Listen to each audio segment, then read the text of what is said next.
黑色这条线。那事实上，每10万人大概有64个人左右会得到这个乳癌。那接下来是大肠直肠癌是第2位，那第3位是肝癌，那第4位才是我们的肺癌，也就是这条黄橘色的线。那么事实上呢，就是每10万人有34个人左右会得到肺部癌症。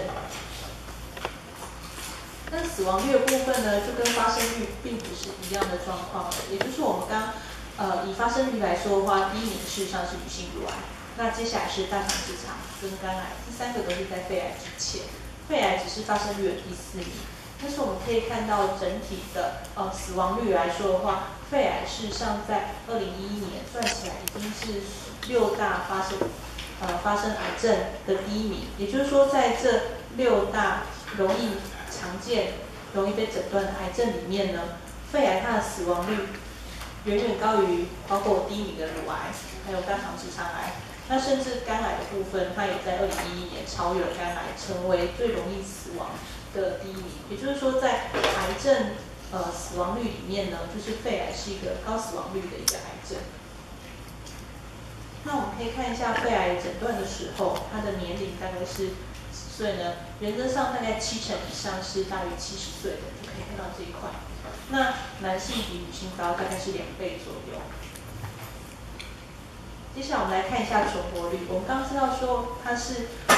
发生率是占第4位，那死亡率也是在癌症里面的第1位。那事实上它的存活率来说的话，以2007到2011年的癌症中心的统计来说，它在诊断后的第1年大概是有40到70% 左右的存活率，那之后就逐年下降。到第5年，也就是我们所谓的5年存活率，通常我们在5年的时候，如果这个病人存活的话，那我们可以假设他已经从这个癌症治愈了。主要是因为通常大部分的癌症，我们原则上如果是一个转移性的癌症，它是比较没有办法超过5年的。当然，少数癌症包括乳癌，那有可能会超过5年。但是以肺癌而言，因为它的致死率比较高，那速度也比较快，所以事实上如果超过5年，我们可以假设这个病人已经身上没有肺癌，他已经从肺癌治愈。也就是说，他的可以完全治愈的病人大概就是4到21%而已。那女性比男性高一些。那我们来看一下美国，就是我们能拿到除了台湾的一些统计资料，我们来看一下美国那一个医疗技术，那可能医学的便利性或许比我们发达的美国，那他们的癌症发生状况跟死亡率大概是怎样的状况呢？就是说，我们可以看一下美国癌症的发生率，男性跟女性分开来看的话，事实上肺癌大概是美国癌症发生的第2名，也就是它是第2个常见的癌症。死亡率的话，则就是很早以前它就已经是所谓第1名致死率的癌症，包括女性的肺癌这条红色的线，男性的肺癌是这个，就是它的死亡率事实上远远高出前1名比它还常见的这个癌症。那至于在美国的一些资料的话，那可以看到说，事实上这也是一个属于老年人的疾病，它超过55岁以上的肺癌发生，主要的肺癌发生是在55岁以上，那尤其以65岁到75岁为 peak， 就是最常见是这个年纪被发现。事实上比台湾的发现年龄还早，大概10年左右。那大概70%以上都是超过65岁。那事实上，这个诊断分歧的话，待会会再跟大家详述。那可以看一下5年存活率的部分。如果算所有的事实上，因为美国的统计他们是有办法把它统计到分期，台湾是只有全部的资料混在一起看。那如果在美国以他们的5年存活率而言的话，事实上如果是远端转移，大概是4%左右的存活率。那淋巴侵犯跟局限肺部的则是比较高，大概是54与26。那我们可以知道说，这个不管是在美国或是台湾，它都是一个致死率相对比较高的癌症。在台湾虽然它的发生率是第4名，但死亡率是第1名。所以我们到底要怎样可以提高这个肺癌的治疗或是存活率呢？第一个就是我们会希望要增加肺癌治疗的效果，也就是现在大家可以常听到一些所谓特殊的手术技术，或者是一些放射线治疗机器进步，也包括一些光子刀啊，或者是弧形刀啊等等的进步。那还有化学治疗以及大家可能常听到所谓标靶药物的治疗。那接下来更进一步，我们要如何可以让这些病人可以早期诊断，那可以获得治愈的机会呢？就是减少晚期肺癌。也就是我们希望可以早期注意症状，那可以早期诊断，及早检查，那就可以及早治疗。那第二个当然就是我们这次的主题，就是筛检。要如何才能减少癌症的死亡率？我们还是希望可以在没有症状的人，然后透过一些特定的筛检手法，然后来及早诊断这个癌症，可以在前期就来开始进行治疗的选择。当然，最重要的还是所谓的健康促进啊，就是可以减少肺癌发生，当然是最好的。那我们之后会提到一些危险因子，就是我们要如何可以减少这些肺癌的危险因子。那当然就是希望可以减少肺癌发生，只要得到癌症，当然就比较不会受到这个病的困扰。那肺癌的危险因子的部分，我们可以看到。刚刚提到，包括台湾通常是70岁以上的老人家，或者是美国好像是大概65到75岁这年龄群特别容易被诊断为肺癌。那主要年龄跟遗传因素都是2个很重要的危险因子。那当然，吸烟与二手烟，还有一些空气污染，包括一些职业性的暴露，也是很重要的原因。那还有原有的慢性肺病，例如说慢性的阻塞性肺病，或者是肺结核，或者是肺纤维化等等，这也是容易产生肺部癌症的一个变化。那其他的话，包括之前有因为一些包括淋巴癌或是乳癌，如果有做过一些化学治疗或放射线治疗的话，那在照到的肺也会容易产生这方面的影响。那我们到底能减少多少因子呢？事实上，我们可以看到，我们或许能避免的就是环境暴露跟吸烟。那年龄跟遗传我们是没有办法避免的。那至于原有的肺部疾病跟化学或是辐射暴露，这可能或许可以用特殊防护来避免，但是也没有办法完全避免。那接下来我们就提到说，那如果我们要及早诊断，在有症状的病人，我们要如何及早诊断呢？事实上，主要就是我们会提到一些有症状的病人，那他哪些才是所谓肺癌的症状？事实上，这些都并不是非常具有特异性，包括久咳、咳血，那或者是胸痛，尤其是咳嗽的时候会有一些胸肋膜的痛，声音沙哑、体重减轻、疲倦、喘，或是一个肺炎、久治不愈，以及其他肺癌转移而造成的一些并发症。包括说，如果转移到骨头而造成的骨头疼痛，那或者是转移到脑部而造成类似中风这种的单侧无力。我们如果发现了这些症状，那接下来就是要做一些及早的检查，那包括一些影像检查，我们说的胸部 X 光、电脑断层，或甚至更进一步的正子摄影，那再去做一个组织学的检查。那有很多方式，目前大概主要还是电脑断层下指引的切片为主。那检查之后，我们就有所谓的分期。我们可以知道说，我们划分为第1期、第2期跟第3期、第4期。那第1期的话，事实上主要是局限在肺部，就是它事实上没有淋巴结扩散。那第2期是肿瘤比较大，它有5公分，或者是有轻微的淋巴结转移。第3期的是广泛性的淋巴结转移，或者是侵犯到其他重要器官。那第10期就是所谓的相对比较末期的一个肺癌，也就是说它可能有恶性一些积水，或者是转移到无关器官，就是包括脑部啊、骨骼啊、肝脏甚至肾脏腺等等的转移。那如果有恶性积液，包括胸水或者是我们的心包膜积液，也算是第4期。那如果我们把第1期跟第2期归类于早期肺癌，这个是比较有办法用手术治疗的。后面则是相对比较没有办法用手术根治的晚期肺癌。在台湾目前就是有健保的给付之下，那事实上大家的医疗普及性都很高。那从2004到2011的统计，事实上还是有50%左右的病人在发现的时候就已经是所谓的第4期的肺癌。那事实上第3期占22%，真正的可以手术的早期大概不到20%。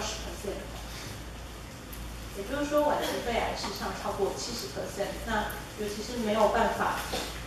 做手术或是其他根治性疗法的远端转移就超过了一半。那在美国呢，就是我们说美国也许医疗科技更加进步，他们是不是可以在有症状病人更早期的发现这群病人，那早期诊断、早期的肺癌、早期做手术根治呢？事实上我们可以看到。数据也跟台湾差不多，也就是远端转移事实上也是超过一半，也就是50%以上已经是第4期的肺癌。那接下来就是有22%是淋巴侵犯，大概就是第3期左右，或者是第2期晚期的肺癌。它局限在肺部，就是第1期的肺癌事实上只有15%。那根据5年存活率而言，是这根据美国的统计。那它分这3种：局限肺部、区域淋巴侵犯跟远端转移。当然还有一些来不及分期或是未分期的一些肺部癌症。那它平均存活事实上，也就是说5年存活大概是16%。那跟我们台湾大概14%到24%左右，事实上也是差不多的。那局限在肺部，经过一些手术。根治性的疗法之后，5年存活可以达到1半以上。那如果是第4期，大概就是有4%可以存活到5年。这当然也是因为现在有一些化学治疗进步，以及标靶治疗，还有伴随其他的医疗进步的结果。那接下来我们就要谈到这次的主题，也就是筛检。我们要如何在没有症状病人？那筛检出这个癌症呢？因为当我们前面提到那些非特异性的那些症状出现的时候，事实上我们知道，不管在台湾还美国，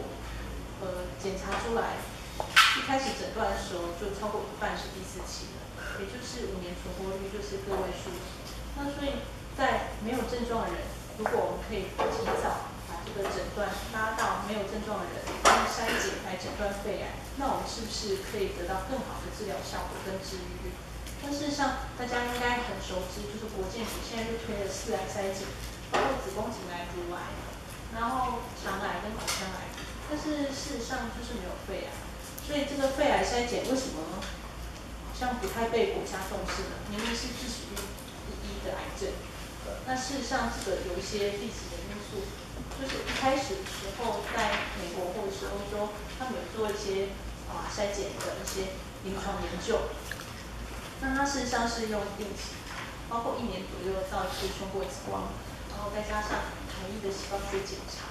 但结果却是没有办法早期抓到这些早期肺癌的，那而改善存活率，所以它事实上没有办法改善存活率，所以事实上在2000年之前都是不建议定期做肺癌筛检的。尤其是使用胸部 X 光或者是加细胞屏幕检查的方式。那在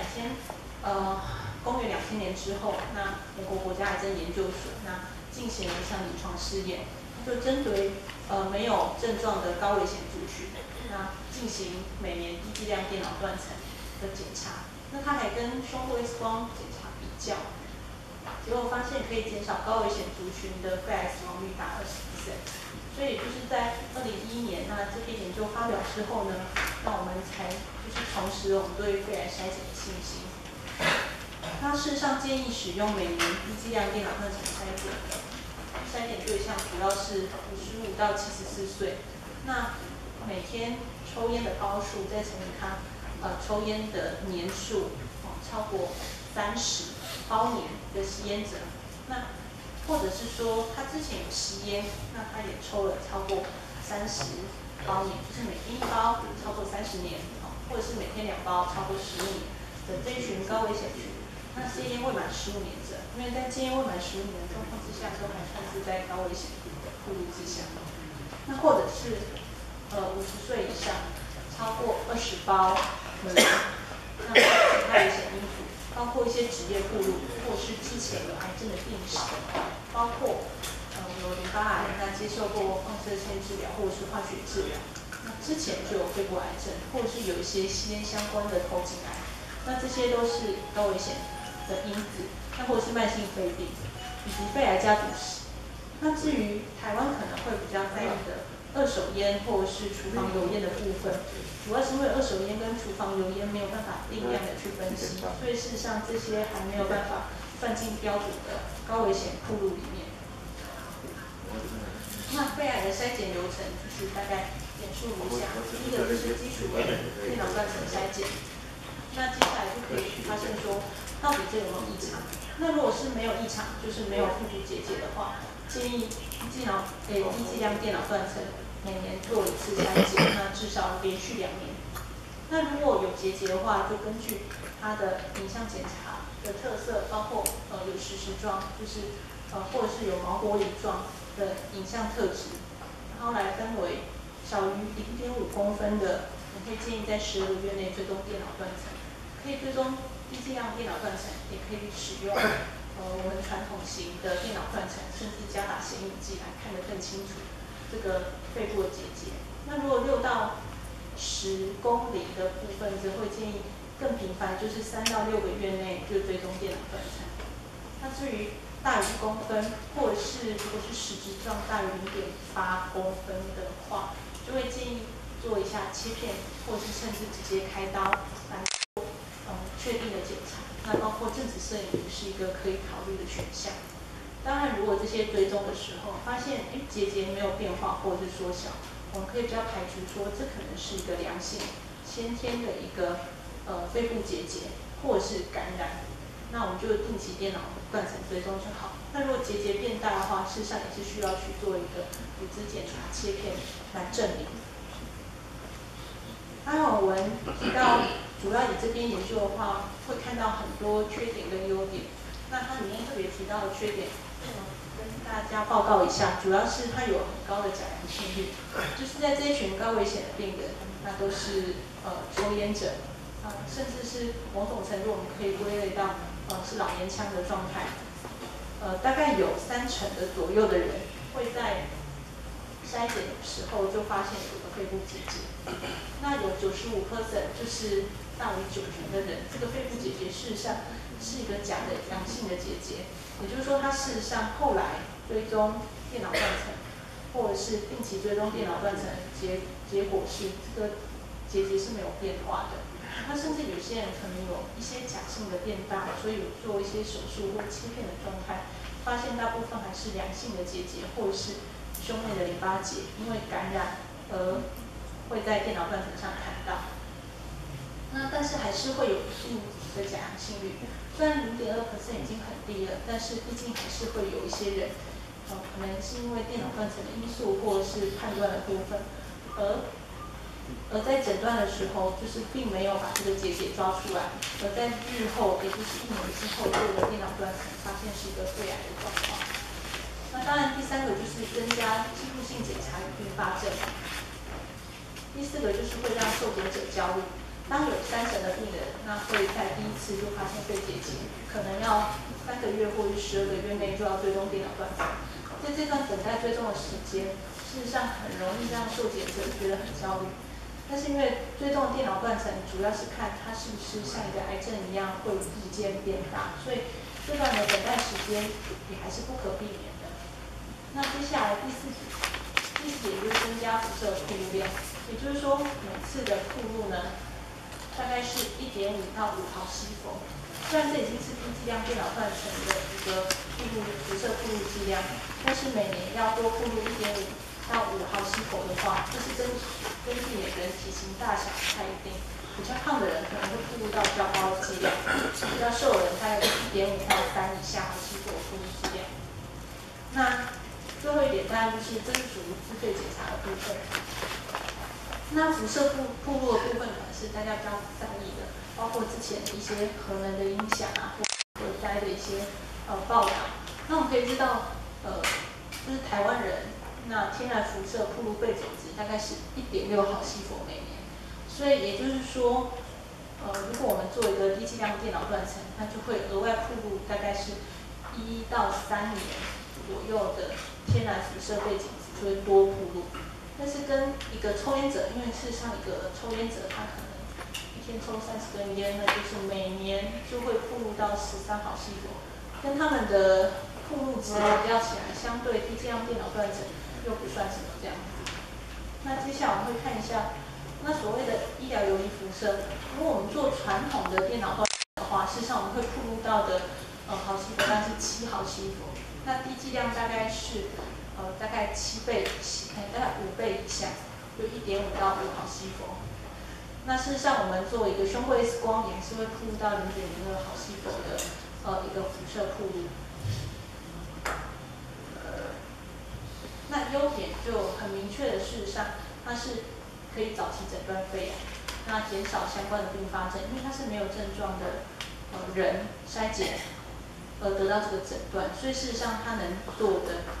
或是他的体力及身体状况能接受的一些治疗，选择性相对比较多。那早期筛检事实上，第一期肺癌的占85到50%，也就是跟之前有症状才去检查的那些肺癌患者完全是相反。之前有症状才去检查肺癌患者是超过50%，是第4期。那在这边是超过50%，是第1期，可以做手术跟其他很多侵入性很多介入性治愈性的治疗。那第4期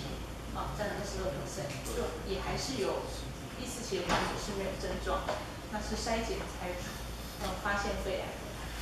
那还有另外一个好处是可以诊断其他疾病，包括一些慢性阻塞性肺病，那提早来控制这些慢性疾病。当然还有一个很有趣的就是戒烟，就是当老烟枪被告知说有一个肺部结节的同时呢，它事实上就是一个很强的戒烟动力这样子。所以当有这个状况的时候，它也是一个戒烟的好时机。那更重要的事实上就是这个研究指出说，它可以减少这些高危险群的肺癌死亡率达20%，那也可以减少总死亡率达6.7%。那事实上，我们医院的胸腔癌症团队从电脑衰检检查开始，由放射诊断科医师帮我们打报告，那确定有无肺部结节。那之后切片诊断也是透过电脑断层切片，或者是胸腔内科医师帮我们做胸腔镜支气管镜的切片，或是胸腔外科用胸腔镜的方式，或直接开胸的方式去帮我们做切片的诊断。那后续治疗，有了确定的诊断跟分期之后，包括手术、放射线治疗跟化学治疗，都可以有一个连续性的治疗照顾。那因为目前还没有就是用自费接受低剂量电脑断层筛检的病人，所以就提2个 case。那这些都是算是意外发现有肺部肿瘤，也就是肺癌的案件，那给大家当参考，可以看一下说胸部 X 光跟电脑断层事实上差异非常的大。有时候在胸部 X 光完全看不到，那却在电脑断层可以看到很明显的肺部结节或是肿瘤。那第一个事实上是一个，它完全不是高危险群，它是一个有气喘的女性，那也没有任何的职业暴露史。那她因为一个咳血的症状而做了电脑断层检查，我们可以看到胸部 X 光的部分相对是没有特别发现的，包括这个肺部，然后2侧的肺部都没有看到很明显的结节。那胸部的包括心脏的状况也是正常大小。那可以在胸部的电脑断层检查，在右边的肺部，也就是大概这附近的地方，发现一个大概1公分以下的一个小结节。那后来他接受了一些追踪的电脑断层，结果发现这个结节有渐渐变大的现象，所以呢，他就去做了切片诊断。那这个电脑断层指引的切片发现这个小结节大概1公分左右是个肺腺癌，那它事实上是第1期的肺腺癌，所以他在接受了胸腔镜手术切除之后呢，就在门诊后续继续追踪。那另外一个则是一个相对的是高危险群的一个63岁男性，那他一天包烟大概是10几年了。那因为他在做电脑断层健检的时候，意外的发现了肺部肿瘤。那我们可以看一下他的胸部 X 光，在右边跟左边的肺部事事实上没有明显看到有任何一个长得像这个5公分肿瘤这么大的阴影显示在肺上。但是呢，它在电脑断层就会看到在心脏的后方，也就是大概在这个位置，有一个5公分大小的肿瘤。那事实上，这个胸部 X 光是完全没有办法发现这颗肿瘤的，那就一定要做电脑断层，我们才可以看到这个肿瘤。事实上，虽然它已经很大，但是因为它的位置的关系，躲在心脏后面，所以当是我们照射 X 光是从前面照到后面的时候，它就是躲在心脏的阴影里面。所以事实上，相对而言，做一个胸部 X 光的筛检，并不能提早诊断这个肺部的癌症。那后续的治疗，因为它是肺腺癌第3期，所以我们接下来帮他做就是同步的放射线治疗与化学治疗。那这个还在治疗当中。结论事实上，这个肺癌的筛检主要是用低质量电脑断层的筛检，那针对肺癌的高危险族群。那目前都还是建议是在长期吸烟，就是吸烟超过30包年的这些高危险群来筛检。那主要是在症状发生前提早诊断，诊断早期的肺癌跟其他的肺部疾病，或是其他心脏非癌的疾病。那可以有效减少肺癌的死亡率达20%，跟总死亡率达6.7%。那事实上，如果遵循我们的整个 protocol， 就是整个执行方式，它可以减少入侵性的检查一并发生，并不是我们发现一个肺部结节就一定要去开刀，或者是要去切片。那我们会需要在3到12个月内帮它追踪电脑断层，来判断说它如果有长大或是缩小，那可以来做我们下一步处理的指引。那如果遵循这个指引处理的话，它就可以减少这些入侵性的检查跟入侵性检查造成的并发症。谢谢各位。